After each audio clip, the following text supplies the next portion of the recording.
송미령 장관 이 공간에서 굉장히 많은 이야기를 풀어주셨습니다. 저는 어느 공간에서도 외교부 장관의 이야기를 들은 적이 없습니다. 충분히 시간을 드리겠습니다.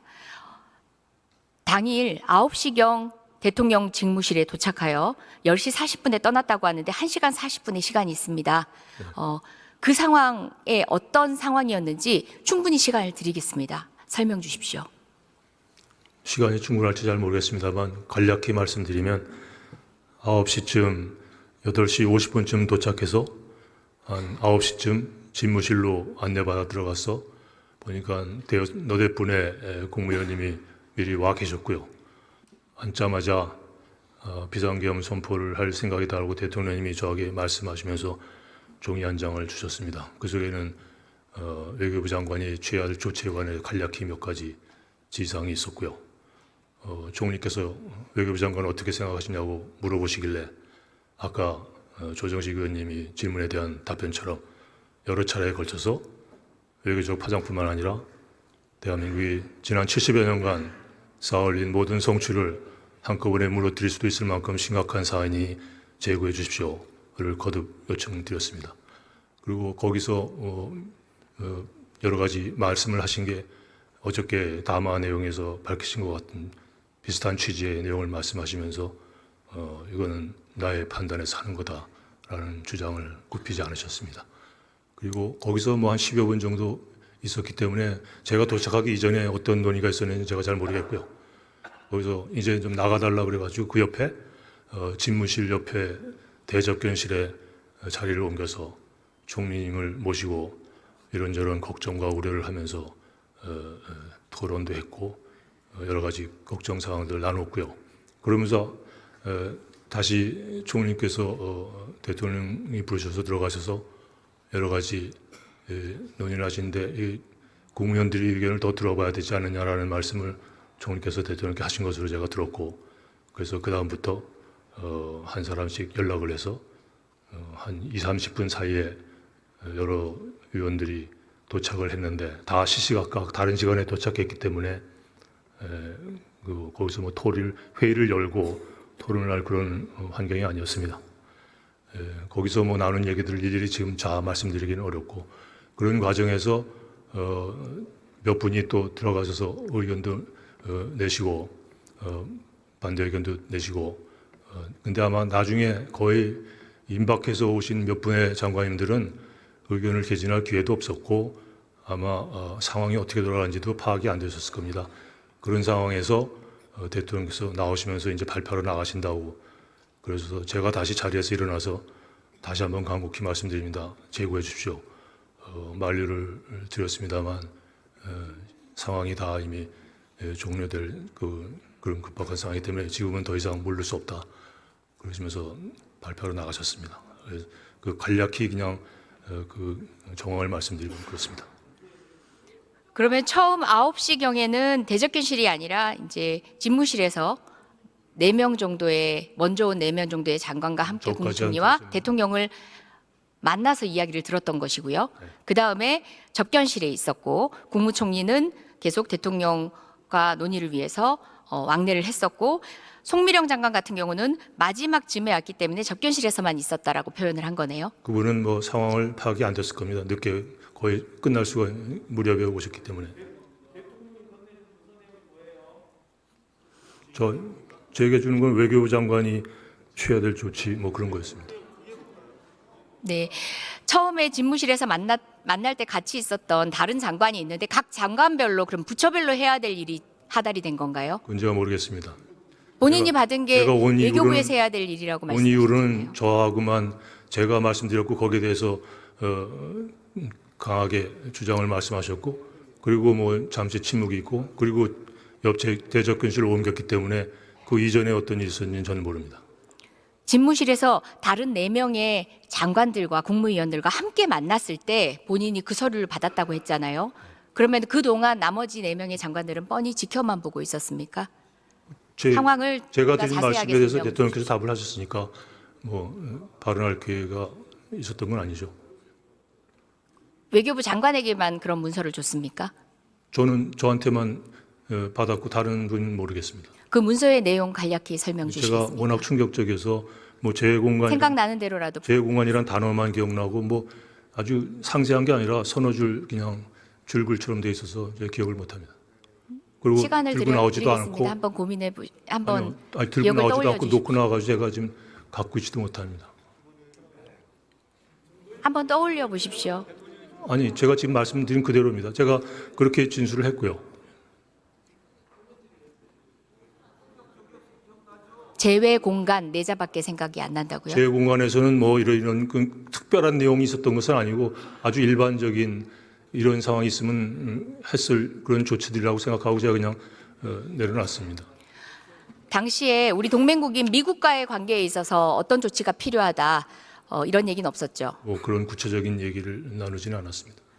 저희가 시민적 정치적 권리에 관한 국제 규약 유엔 규약 가입 중이죠. 네, 관련 규약에 따르면은 국가 존립 위협하는 공공 사태에 예외적 그러니까 본 규정상 규약의 의무를 이탈한 조치를 할 수 있다. 그러나 그 이탈한 규정 그 이유를 유엔 사무총장을 통해서 다른 당사국에 즉시 통지한다라는 규정이 있는 거 알고 있습니까? 모릅니다. 모르셨어요? 네. 사전에는 즉시 통지, 사후 통지까지 있습니다. 해제했을 때. 그리고 외교장관이- 보고서까지 쓰셔야 됩니다. 그 외교장관이 지금 모든 협약의 관련 규정을 다 받고 있지는 못합니다. 제가 지금 외교 부처에 질문한 것도 4, 5일이 된 것 같습니다. 그간에 그러면 장관님은 이런 절차를 이행하지 않고 있다는 것도 모르고 실무진에서 그렇게 성의 없는 답변들만 남발한 건가요? 전 오늘 이 자리에서 처음 듣습니까? 어떤 생각 드십니까? 동맹국에도 통지하지 않고 그리고 유엔 가입국으로서 위상을 드높이던 대한민국이 최소한의 조치도 취하지 않고 이렇게 있는 이 상태 정상적입니까?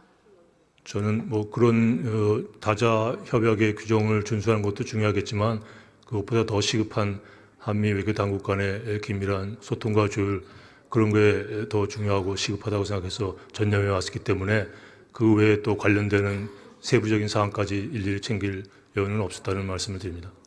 지금 각 국무위원들 이야기를 들어보면 대통령은 뭐 얼굴이 벌개지고 화가 나고 하면은 어떤 국무위원들의 조력을 듣지 않는다 이런 분위기를 저희가 느끼고 있습니다. 자 그러면은 지금까지 망가진 외교라고 국민들이 비난하는 그런 외교의 결정적인 시점들의 결정들도 상의 없이 대통령이 독단적으로 한 겁니까? 망가진 시점이 있다고 생각하지 않습니다. 이번에 결정적으로 데미지가 왔지 그 이전에 어떤 심각한 순간이 있었다고 생각하지 않습니다. 네, 좋습니다. 뭐 그렇게 판단하셨다면 좋습니다. 다만 대통령과 다른 의견을 피력해서 대통령이 받아들인 적이 있었습니까? 저는 여러 번 있습니다. 본인이 이야기했을 때 대통령이 받아준 네, 적이 있다. 그 자리에서도 있고 전화 통화로 결정을 바꾸신 적도 있습니다. 그런데 왜 이번에는 못 하셨나요? 노력을 했음에도 불구하고 막아내지 못했다는 데 대해서 제가 송구스럽다는 말씀, 부끄럽고 죄책스럽다는 말씀을 드렸습니다. 네, 무려 2시간 가까이 그 자리에 계셨어요. 1시간 20분 40분 정도 입니다. 있었습니다. 9시경 가셔서 10시 40분에 떠났다고 하는데 그동안 국무위원들과는 어떤 이야기를 나눴습니까? 대회의실에서 다른 위원들이 오는 동안. 아까 말씀드린 그런 여러 가지 우려를 공유했습니다. 구체적으로 그 속속 오는 말씀해 사람마다 시간 충분히 드리겠습니다. 그건 조사 과정에서 해야 될 거를 이 자리에서 세세하게 말씀드리는 건 적절치 않다고 생각합니다. 조사 이 정도 과정보다 더 제가 지금 중요한 말씀드린 것도 자리입니다. 충분히 상세하게 말씀드렸다고 생각합니다. 불리한 게 있을 것 같아서 이 자리에서는 말씀하실 수 없다는 저는 얘기입니까? 한시에 불리하면 부끄러움 없습니다. 그 협의 내용에 있어서 이 자리가 가장 준엄한 자리입니다. 이 자리에서 말씀하셔야 합니다. 그러나- 시간 드리겠습니다. 그러나 기다리겠습니다. 사법 절차라는 게 있기 때문에 그 국회는 민의를 대변하는 정치적 토론회장이고 사법적인 절차를 논의하는 기관은 따로 있다고 생각합니다. 제가 충분히 제 판단에서 드릴 수 있는 최대한도의 말씀을 드렸다고 생각합니다. 도착해서 상황부터 끝까지 다시 부탁드립니다. 그것은 부당한 요구이신 것 같습니다. 지금 여태까지 다 성의 있게 말씀드렸는데 또 그걸 반복하시라는 말씀은 국무위원들과 어떤 이야기를 했는지 대회의실에서의 상황 구체적으로 말씀 주십시오. 이게 이해서는 안 된다. 이건 막아야 된다. 그러니까 들어가서 좀 말씀드리십시오. 오는 사람마다 제가 말씀드려가지고 들어갔다 나오고 여러 번 집무실에 들어갔다 나온 분들이 계십니다. 총리 이외에 집무실에 들어갔다 온 분은 어느 위원입니까? 경제부총리 들어갔다 오셨고 정진석 비서실장 들어갔다 오셨고 제 기억은 그렇습니다. 정진석 비서실장. 그 외 국무위원은요? 자, 그러면 지금부터 잠시만 주목해 주시기 바랍니다. 제가 구독자분들을 위해서 선물 하나를 준비했는데요. 제가 항상 여러분들께 드리는 말씀이 있습니다. 뉴스만 평소에 잘 챙겨보셔도 돈이 되고 돈을 벌 수 있다라고 말씀을 드렸는데요. 여러분들은 여기 보시는 삼성전자 뉴스를 보고 어떤 생각이 드세요? 아니면 정치인들의 뉴스, 날씨 뉴스를 보고는 어떤 생각이 드시나요? 그냥 뉴스만 보고 끝내는지 아니면 이 뉴스를 어떻게 이용할 수 있는지 이 부분을 고민하고 계시는지를 되물어보고 싶습니다. 그 이유가 뭐냐 하면 제가 지난번에 여러분들께 뭐라고 말씀을 드렸었죠? 지금은 반도체 섹터를 눈여겨보셔야 한다고 말씀드렸습니다. 그리고 나서 이런 썸네일들 뉴스를 통해서 많이 보셨을 겁니다. 반도체 내용이 이슈가 됐을 때 부자들은 어떻게 생각한다? 반도체 관련주들은 뭐가 있는지, 어떤 종목이 가장 좋은지, 어디에 투자해야 돈이 몰리는지 자연스럽게 생각한다고 제가 말씀을 드렸죠. 그 이유가 뭐냐 하면 부자들이 봤을 때는 이슈가 곧 돈으로 이어지고 그 이슈가 나에게 돈을 벌어준다는 경험적 확신이 있기 때문에 부자들은 항상 이런 사회적 이슈를 관심 있게 챙겨본다고 제가 말씀을 드렸습니다. 이번에도 마찬가지인데요. 제가 지난번에 시청자분들과 함께하는 주식으로 수익 내기 이벤트를 진행했었죠. 당연히 100% 무료로 진행을 했었고요. 여기 보시면 아시겠지만 제가 지난번에도 구독이라고 보내주신 모든 시청자분들께 반도체 관련주 중에 가장 크게 급등할 딱 한 종목, 많은 종목도 아니라 한미반도체 한 종목을 여러분들께 추천드렸어요. 그러면서 여기 나와 있는 대로 정확히 얼마에 매수해야 하는지, 그리고 수익률이 어느 정도 나왔을 때 팔아야 하는지를 이런 부분들까지 여러분들에게 정확히 알려드렸었는데 지금 실제로 어떻게 되었다? 오른쪽을 보시면 아시겠지만 제가 지난번 문자 발송으로 이 한미반도체를 소개해드리고 나서 실제로 이렇게 5배 이상 어마무시한 상승이 나왔습니다. 100만 원만 투자를 했어도 무려 500만 원이 넘는 수익금이 생긴 거죠. 그래서 당시에도 굉장히 많은 분들이 제가 드린 이 한미반도체로 수익을 내실 수가 있으셨을 텐데요. 다시 한번 축하드린다고 말씀을 드리겠고 이번에도 마찬가지입니다. 앞으로도 2024년, 2025년 계속해서 기대해볼 섹터는 AI입니다. 그 중에서도 AI 반도체는 그 누구도 부정할 수 없는 미래성장 산업입니다. 그러면 우리가 어떻게 생각해 볼 수 있을까요? AI 반도체 종목 중에 앞으로 크게 대장 역할을 하면서 10배 이상 급등할 수 있는 템베고 종목을 지금부터 열심히 추적해야 한다는 겁니다.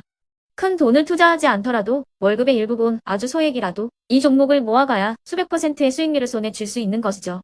지금 여러분이 보고 계시는 이 유튜브 또한 AI 반도체와 아주 밀접한 연관이 있고 반도체야말로 대한민국의 핵심 산업으로 앞으로 더더욱 시장은 성장할 수밖에 없습니다. 그렇기 때문에 제가 이번에도 뭘 보내드리고 있냐면 지난번과 똑같이 구독이라는 문자를 보내주시면 제가 AI 반도체 관련주 중에 앞으로 대장주 역할을 하면서 주가가 가장 크게 급등할 한 종목을 여러분들께 문자 발송으로 종목명과 사고 파는 시점을 모두 알려드릴 건데요. 그 문자를 받고 여러분들이 주식으로 돈 버는 연습을 한번 해보셨으면 좋겠고요. 혹시라도 나는 주식을 하지 않는다 하시는 분들은 주변에 주식하시는 지인분들에게 말씀을 해주셔도 되고요.